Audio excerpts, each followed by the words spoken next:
হ্যাঁ ভাই, আসসালামু আলাইকুম। ওয়ালাইকুম আসসালাম। কে বলছেন? হ্যাঁ ভাইয়া, কবিতা। কবিতা, কেমন আছেন আপনি? হ্যাঁ, ইনশাল্লাহ ভালো। আচ্ছা, তো কবিতা, আপনার দেশের বাড়ি কোথায়? হ্যাঁ ভাই, এটা হালুয়াঘাট, নালিতা বাড়ি। আচ্ছা, কোথায় থাকেন এখন আপনি? এখন বর্তমান হালুয়াঘাটেই থাকি, টাউনে। আচ্ছা আচ্ছা, দেশের মেয়ে দেশেতেই আছেন। কে কে আছে আপনার ফ্যামিলিতে, কবিতা? হ্যাঁ ভাই, আমার একটা বাবু আছে। আচ্ছা, বাবা মা কেউ আছে সাথে? হ্যাঁ, শুধু একটা আম্মু আছে, বাবা মারা গেছে। দুঃখের বিষয়। তো আপনার আর কোনো ভাই বোন আছে, কবিতা? না ভাইয়া, ভাই বোন নেই, আচ্ছা, আমি একাই। ঠিক আছে। তো কবিতা, আপনার তো বিয়ে শাদী হয়েছে বলেন, আপনার স্বামী কোথায়? হ্যাঁ ভাইয়া, স্বামী একটা বিয়ে করে এসে চলে গেছে, আমাদের দেখাশোনা করে না, তো আমি বাবুটাকে নিয়ে থাকি। আচ্ছা, আমি নিজে তালাক তালাক দিচ্ছি তাকে। ঠিক আছে। তো দেখাশোনা করে তা কি করবো? তো সে ভালো ছিল না? হ্যাঁ ভাইয়া, ভালো ছিল, আমাদের প্রেম করে বিয়ে শাদী হয়েছিল, এখন সে বিয়ে করে ফেলছে, মানে দেখাশোনা করে না।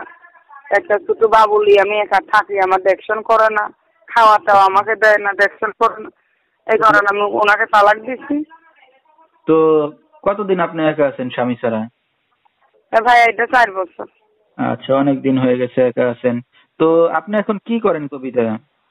ভাই, এখন আমি যে মানুষের বাসায় টেলার মেশিন কাজ করি, কিন্তু নিজের মেশিন নেই, পরেরটা করতে লাগে। আচ্ছা আর আচ্ছা। বাবুটাকে মাদ্রাসায় পড়াই। তো আপনার এটাই। মা কোনো কাজ বাজ করে না, কবিতা? না ভাই, আম্মুটা অসুস্থ থাকে, আম্মুটাই কাজ করে খাওয়াইতে পারতো, কারণ আম্মুটা তো অসুস্থ, তো ঘরে পরে আমি আম্মুটা করতে পারে না। এখন আমি নিজে মানুষের বাসায় টেলার মেশিন কাজ করি, কিন্তু নিজের মেশিন নাই। আচ্ছা। একটা মেশিন হইলে আমি করতে পারি। তো আপনার দেশের বাড়ি কোনো জায়গা জমি ঘর বাড়ি আছে, কবিতা? হ্যাঁ ভাইয়া, জায়গা তুমি থাকলে কইছে, মামুরা তো আমার আম্মুদের জায়গা মামুরা তো দেয় না, আমরা তো ভাড়া থাকি।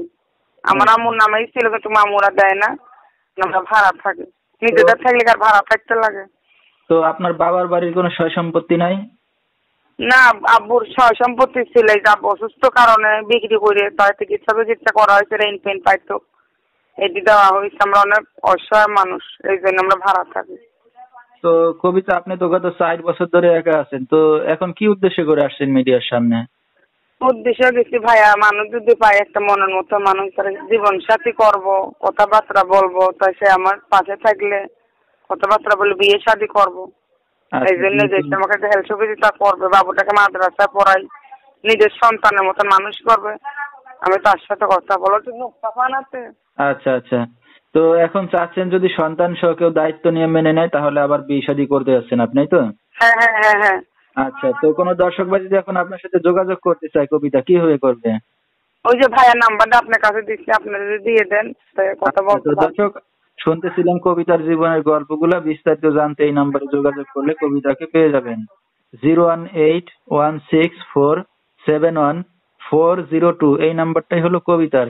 তো কবিতা, আমরা অনুষ্ঠানের শেষ পর্যায়ে, কিছু বলার আছে আপনার?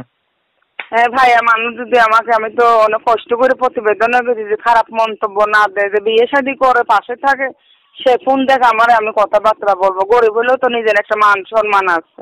আচ্ছা, ঠিক আছে। তো দর্শক, আজকের মতো এখানেই শেষ করছি। আসসালামু আলাইকুম।